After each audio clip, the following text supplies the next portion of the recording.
Hey everyone, welcome to another episode of the Dan and Joe Sports Show. As always, I'm Dan. And I'm Joe. And we got Junior Rosegreen with us tonight. Junior, we couldn't get you in with Zoom because of technical difficulties, but glad to have you on the show, man. Hey, word there, amigo, to all the Auburn fans, and let's make something happen. I agree, man. Well, we made something happen yesterday. You and I talked about it yesterday. How excited are you that we got rid of that loser coach that we had? Well, I can tell you this much. I don't know him like that. I never got a chance to talk to him and see on a personal level, so I can't vouch for him. So at the end of the day, it's all about knowing who's coaching at your alma mater and building a relationship. So when things happen, you can give a back for him or you can speak up for him. But I don't have nothing to say about him because I don't know him. You know what I'm saying? On no level, no personal level, never talked to him. Never said any words to him. So, I can't really speak on it. So, Junior, you're saying in 2 years of Bryan Harsin being coach, he never talked to you? I mean, you're one of the all-time great players in Auburn history on defense. My favorite defensive player at Auburn. Never. It's funny because I had brought some kids up there. I don't even think he said, "What's up?" He was just talking about one of my players that I had. Oh, he's very explosive. And then he walked off. We never when Coach Mason was there, we sat down, we chopped it up. I sat in his office for like 2 hours and we just talking straight football. You understand? So I know Mason on a level, on a personal level. You understand? So when you don't know a coach on a personal level, you never had a conversation with him, how can you speak on him? How can you say anything, or how can you vouch for a coach like that? You know what I'm saying? And that a lot of people were saying that was one of his problems, that he it ain't good. Because Auburn, it's all about family. You know what I'm saying? Yeah, absolutely. So at Auburn, one thing I can say good about Tuberville, he welcomed all the former greats to come back to his practice. He never had problems with it. Never. He even let some of the guys that used to play come talk to the team. That's what you're supposed to do. And, man, those DBs we had on this team could have used you talking to them. They need some help down there.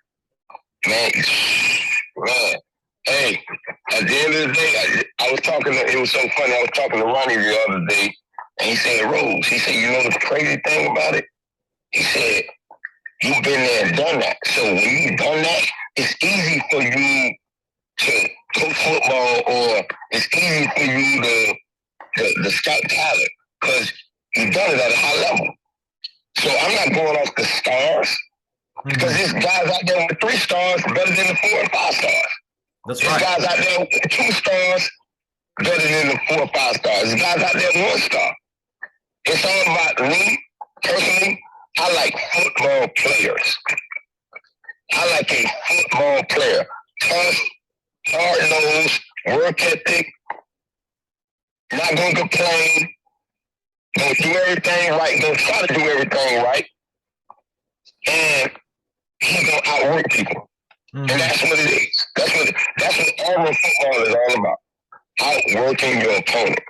And, Junior, let me ask you this. Those players that you brought up, you said, is that the team that you're coaching right now? Because you're coaching a team down in Florida, right? Aren't you a DB coach? Yeah, I coach the DBs and I'm the defense coordinator. Okay. And which high school was that at again? Kansas City High School. This is my first year there. You understand? And it takes a minute for you to build at a school. We going to the playoff, but we ain't got no real guys like that for real. I got 5 guys that can play Division I football. Okay. You understand what I'm saying? So at the end of the day, it's all about building a culture and building a mentality into these kids. Because once you build a mentality, it's easy to go out there and play and say, "Oh, I'm gonna kick your ass. I don't care who we play. Diamond, LSU, we gonna win." Because the mentality, all the hard grit stuff we done been through. And I always tell, to build a team, right? You have to. It's my personal opinion. First, you have to get inside their head. Because once you kill the head, the body dead. Once you trigger the mind, you can make the body do anything you want them to do. But you got to trigger the mind first. You got to have a tough mentality. I always tell my kids Rosegreen mentality because nobody can outwork me. Mm-hmm. Because I work out 2 times a day, every day. I work out with the shorties and I work out by myself. So I'm motivated to be great every day. And I don't even play no more. Mm-hmm. That's just built inside of me. So I always tell the kids that I can do it at my age. Yeah. Y'all can't tell me nothing. I don't want to hear no excuse. I don't want to hear, "Oh, I'm sick." I said, Michael Jordan had the flu, hits 50 points. So when y'all be sick and all that, don't tell me about it because I'm not going to feel sorry for you. Because at the end of the day, you signed up to be a student athlete. That's what you signed up for. To go to class, get up, first and foremost, get up, work out. After you finish workout, eat breakfast, go to class. After your class, watch film. Go back to class, come back again, watch film. That's what we did. It's an everyday thing. Mm-hmm. You signed up for that. So you need to recruit a kid that don't care about hard work and gonna outwork somebody and got a chip on their shoulder. We need to go back to getting kids that love ball and gonna grind and do the little stuff to be great. Because to be real, these last couple of years we haven't been getting them top end guys. Because at the end of the day, you got guys like myself that coach a lot of talent, that has a lot of talent down this way. You got Jairus McIntyre. He coached football. So you got Carlos Dansby that interact with a lot of kids. You understand? You got a lot of former football players that played at Auburn that coaches football. Shouldn't they be reaching out to guys like us that did it at a high level? Absolutely. And I never could understand that. And I scratched my head and I said, wow, I did it at a high level. Carlos Dansby's done it at a high level. Jairus did it at a high level.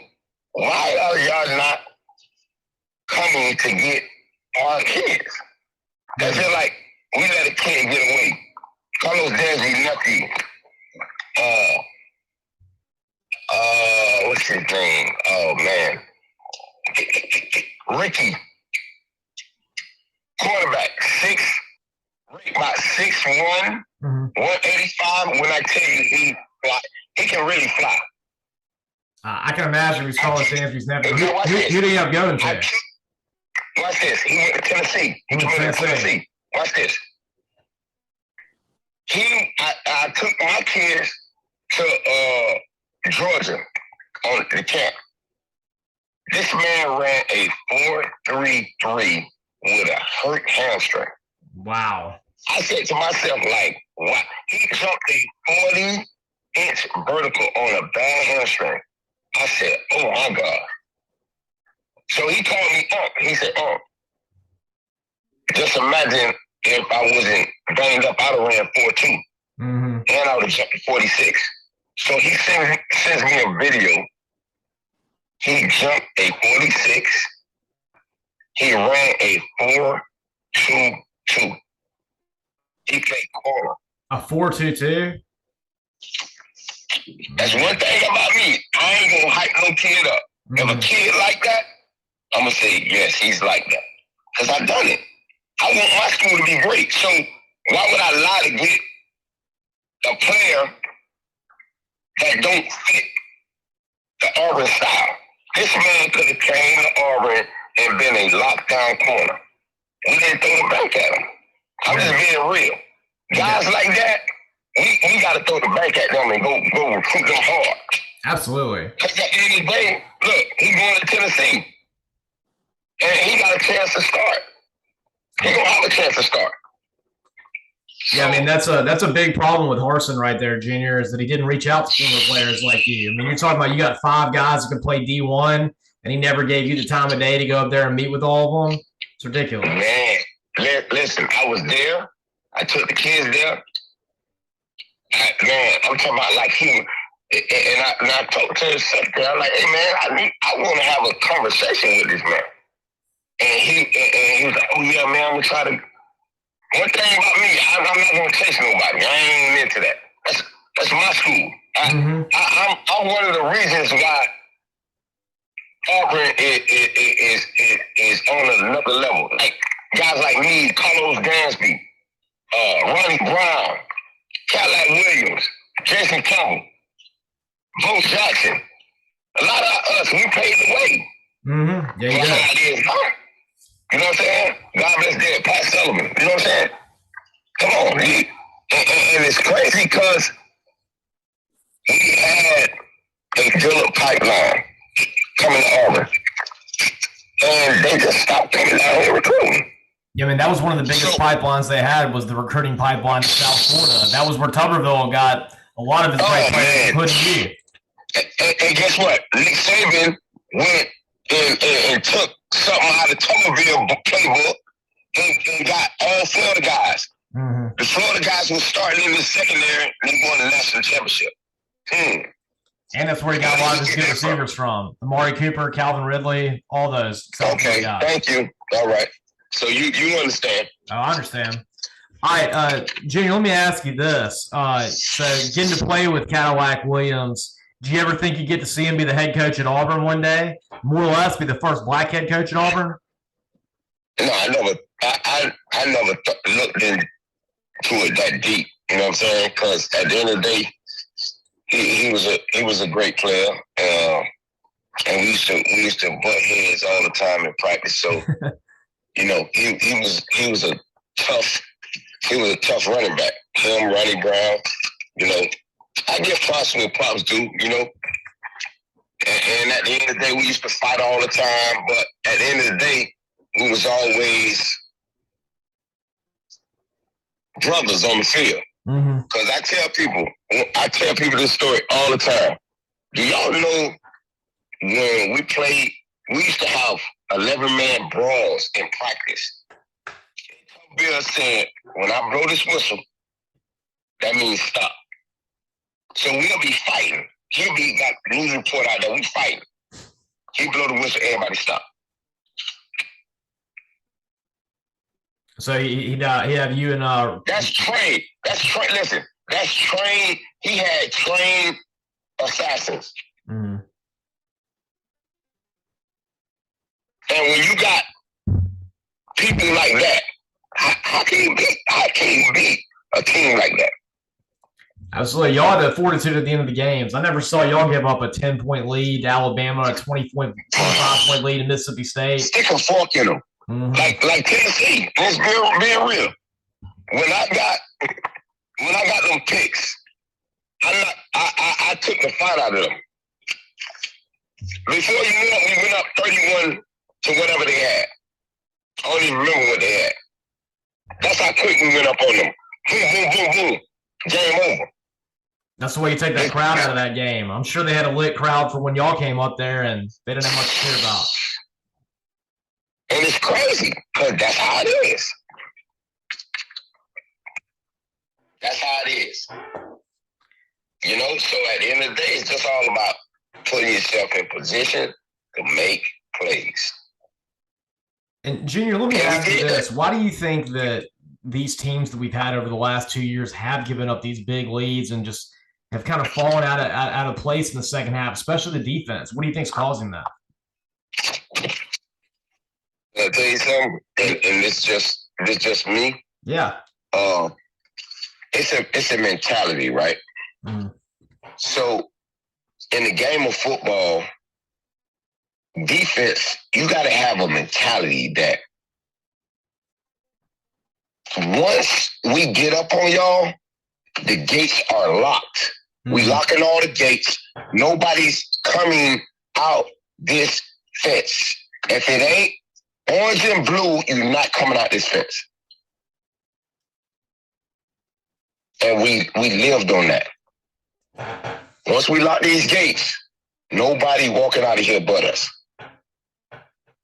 When we walk out of here, everybody else gonna be laid out. Mm-hmm. That's how it is, though. Because it's a mindset. Defense wins championship. We always say, man, defense wins championship. I don't give a damn what the offense do. We gonna go out here and dominate that shit. Mm-hmm. That's just what it is. Because if you dominate the game on defense, offense, all you got to do is score 21 points. Yeah. And it's a wrap. With your defense, 17 points was enough. You said what? I said with your defense, 17 points was enough. That 04 defense was hell. Oh, man. Oh, man. And it was crazy because I said to myself, like, you know what? We paid the way for people to go to the playoffs, man. I'm telling you. We paid the way that a one loss or a 2-loss SEC school can go to the Natty. We paid the way because we got cheated. Yeah, y'all did. I mean, that Oklahoma team. You can't tell me you playing. USC had the number 1 offense. We had the number 1 defense. We had the number 2 offense. They had the number 2 defense. Come on, man.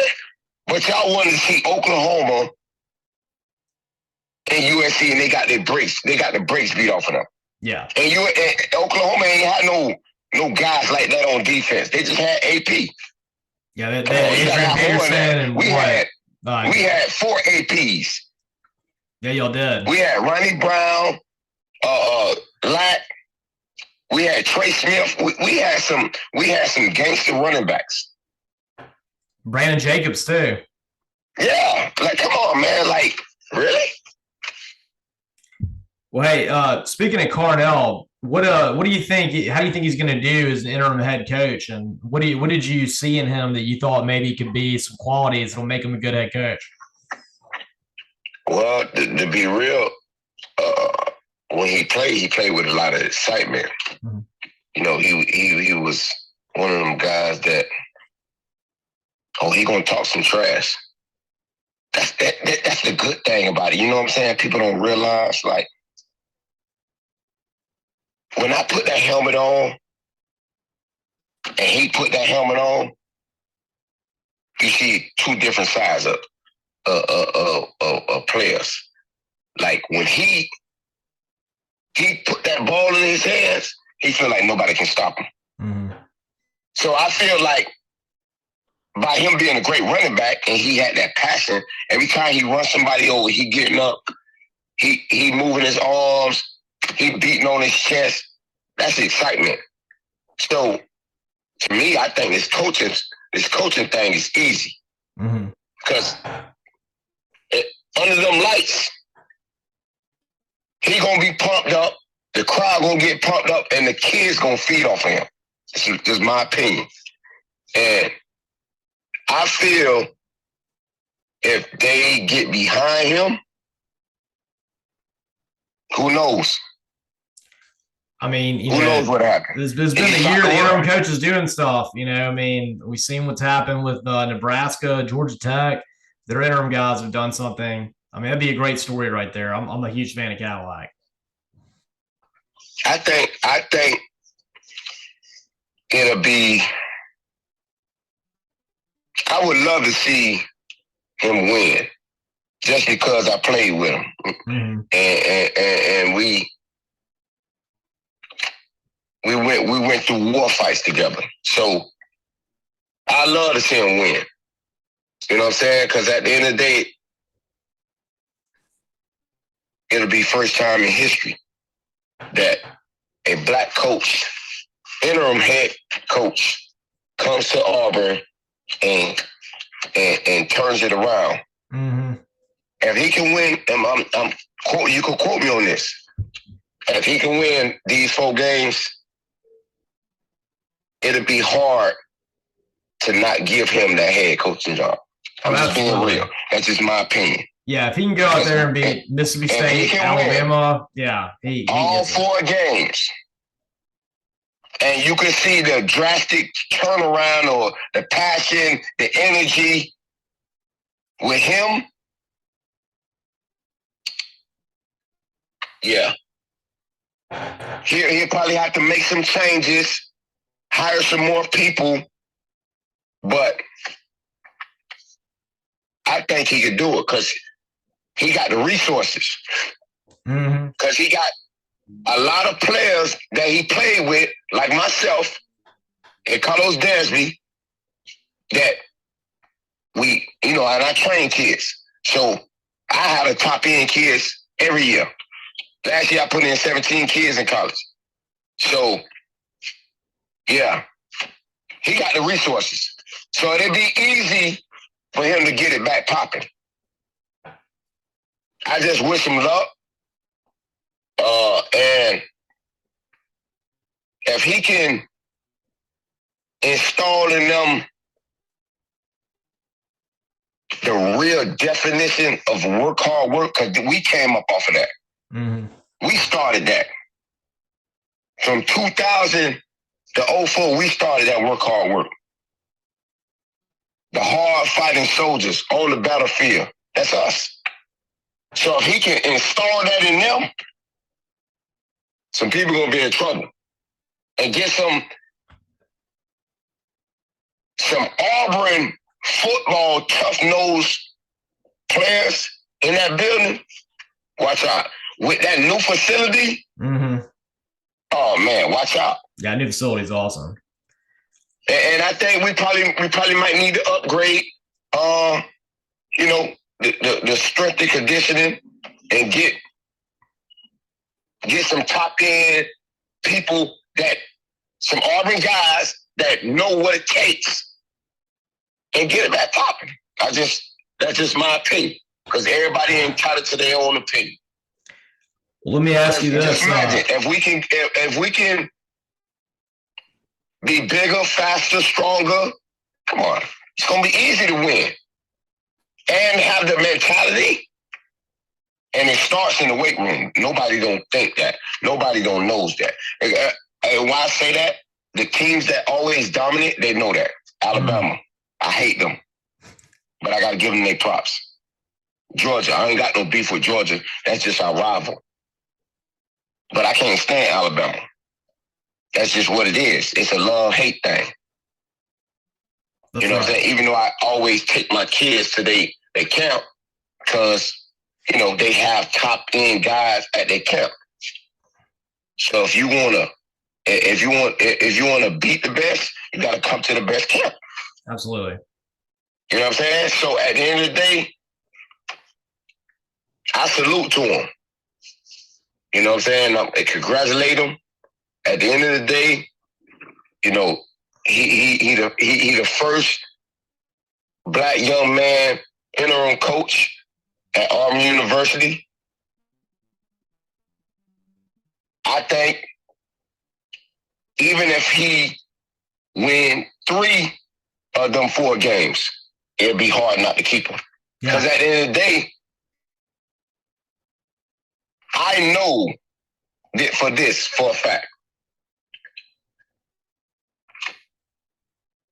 Just by him being from Alabama, and he played at Auburn, and he played with a lot of guys that got connections and that coach football, high school football, it'd be easy for him. He know the culture. He know the way. People got to realize, why you think Kirby having so much success? He's a Georgia guy. He went to Georgia. He played safety at Georgia. Come on. He got the Georgia resources. Same thing. Cadillac, from Alabama. He got the resources. He was an Auburn legend running back. Hey, Junior, let me ask you this. Deion did it. Yeah, I was about to go to that. So, like, let's say that, the Carnell, we can't, upgrade the interim coach. What do you think about Deion? I think you mentioned to me on the phone. You think he'd be great? Yeah, of course Deion would be a great coach for Auburn because, once again, he coached with passion. He loved the game. And at the end of the day, when you can get into a kid's mind, that's half the battle. And that's half the battle. Well, and I mean, like talk about like the best ever at your position. I mean, that's who he is. I can never not think of a single cornerback in my mind that resonates the way that Deion does. I mean, I can only imagine how good he'd recruit, especially in Florida. I mean, I'm sure Deion from y'all both being from Florida and seeing what he can do in the recruiting room down there. I'm sure would be amazing. Absolutely, absolutely. Because you got to think about this. If that was to happen, you got to remember, Shedeur Sanders will be at Auburn. Travis Hunter will be at Auburn. We talking about big-time football players. You know what I'm saying? Mm-hmm, so, at the end of the day, and, Nick Saban will hate that because Nick Saban know Deion at a Power 5 school that got the resources. Man, it's over with. Nick probably will go in retirement. I'm just being honest. I hope so. I mean, let me tell you this. Shedeur Sanders would infinitely be better than any option they have at Auburn. I think he'd be great there. I mean, you see what he does without the talent that we have at Auburn. And guess what? Travis Hunter will be the first two-way starter in Auburn history. Start at receiver and cornerback because he's like that. I don't talk highly unless you like that. He's like that at DB. I see him in action because, I coach a 7-on-7 team, DEF CON. We go all over the world and beat up on people. I didn't do it this year, but last year I did it with Travis Hunter last year. Oh, my gosh. He was on your team last year? He's amazing. Like, the control he got in the air, catching the ball, running his routes, covering, jumping routes. He's a great cheater. Like, if he play off man, like, just like I can say this, right? Patrick Surtain going to be one of the best corners in the NFL. That guy's fantastic. I say at the end of this year. And why I say that? Because this man be jumping routes. He plays off man and he kills it. He got sweet feet, quick feet, and then when he press, oh my gosh, he using every bit of that 6'2" length, and he can run, and he physical. So at the end of the day, Travis Hunter got that same it factor. And Travis Hunter can fly. You know what I'm saying? And he's a freshman. One, I think he's about 180. Mm-hmm. I think about 185, 6'1". Just imagine him getting in the Auburn program. He'll be 195, 200 easy. Oh, definitely, yeah. Easy. So I think Auburn will be moving in the right directions. You can't go wrong. I'm just being honest with neither one of them. This is Cadillac first time being a head coach. So at the end of the day, I always love the underdog because you never know what the underdog might do.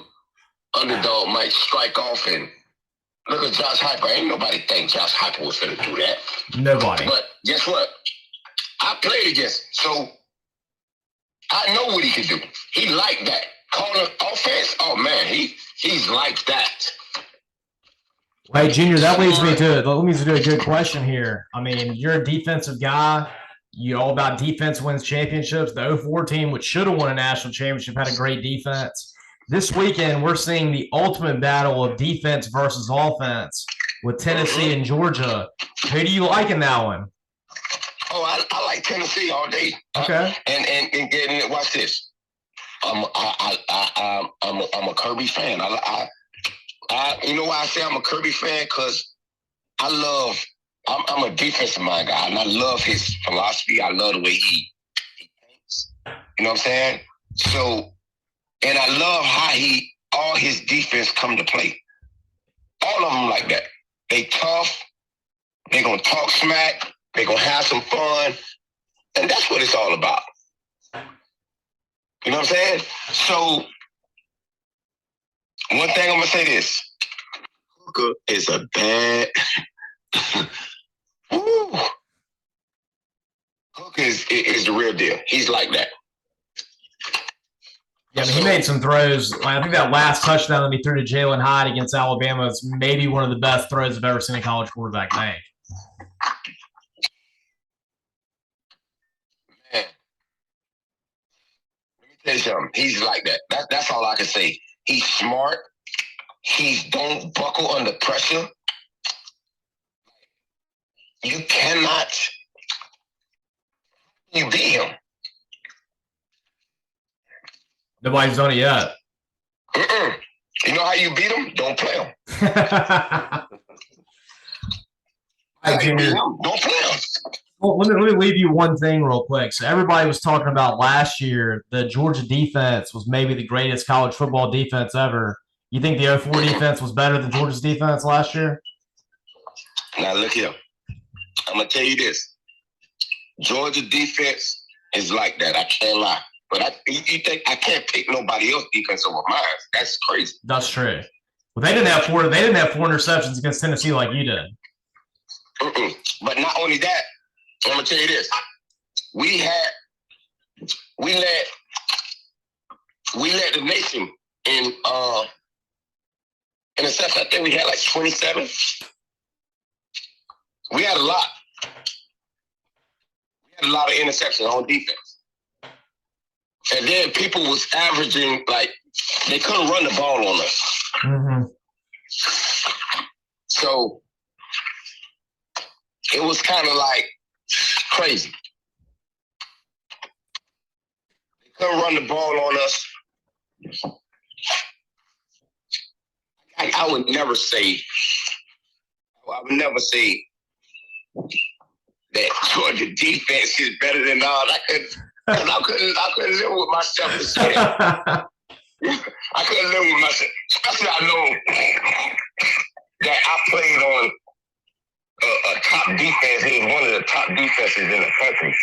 I can't say that. Like, I have to slap my own self for saying that. I agree. I couldn't say it either. I still think the 2004 Auburn football team is the best college football team I've ever seen.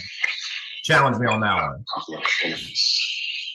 Yeah, I can't say that they defense is better than ours when I play, because that'd be crazy. I was all American, so why would I say? We had multiple All Americans on that defense. We had All Americans on offense, so. And then you know what blows my mind sometimes when they put up the great teams. Like they'll put up the UM teams that Miami had, and they'll never put up the 04 team. And I get very personal about that. And I say, I always send them a text and I say, like, how come y'all don't bring up 04? We were undefeated. We were everybody but.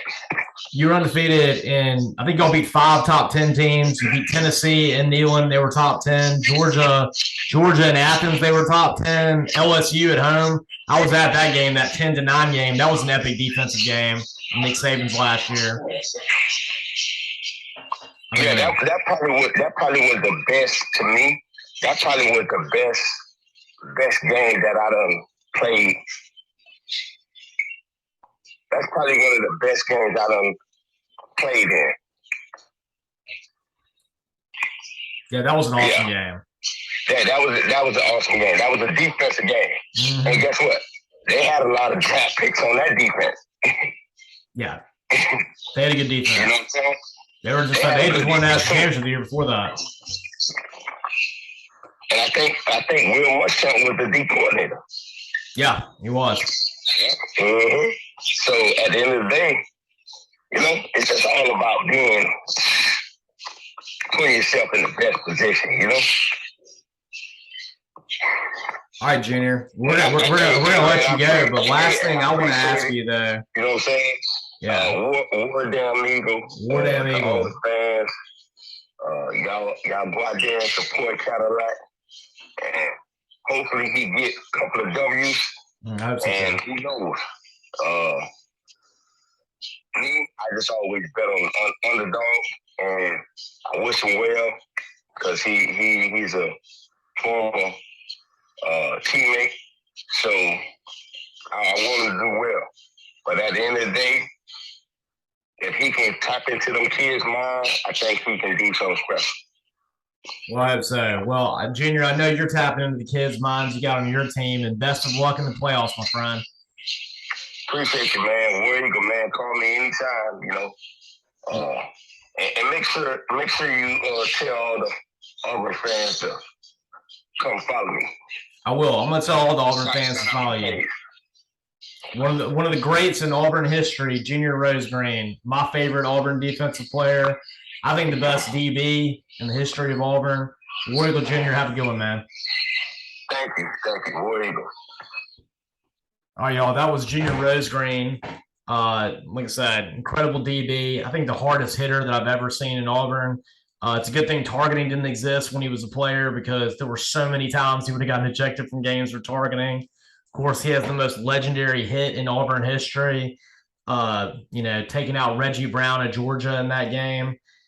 And, he's a big fan of Carnell, playing with him, thinks a lot of him, and also really likes the idea of Deion Sanders. And, Joe, I think the most telling thing I had from his interview right here, which we wanted to put on Zoom, but we were having some connection issues with Junior Rosegreen's phone, Samsung issue, was how Harsin didn't give him the time of day when he had 5 guys that were D1 players and didn't reach out to these other Auburn greats that are high school coaches to bring them in and use what he had with him.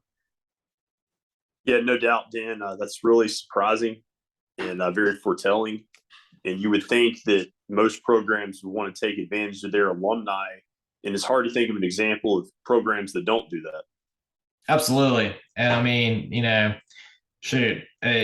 would have used Junior Rosegreen to give a pregame speech because I feel like I get so motivated every time I talk to him. I mean, that man make you run through a brick wall right there. Mm-hmm. Right. You would have thought that they would have called him up. Absolutely. Well, all right. Well, when we come back, we're going to talk about some of the games we had last week. Huge shout out to Junior Rosegreen. I want all the Auburn fans to follow him on Twitter and, of course, like his gym and cheer for his high school program. And also, he said to everybody, support Cadillac Williams. He's an Auburn great, and we'll see what happens. And he's the interim head coach. And you can like us on Twitter at DJ Sports Show. You can also listen to all of our episodes on Spotify and subscribe to our YouTube channel, the Dan and Joe Sports Show YouTube channel. And as always, I'm Dan. And I'm Joe.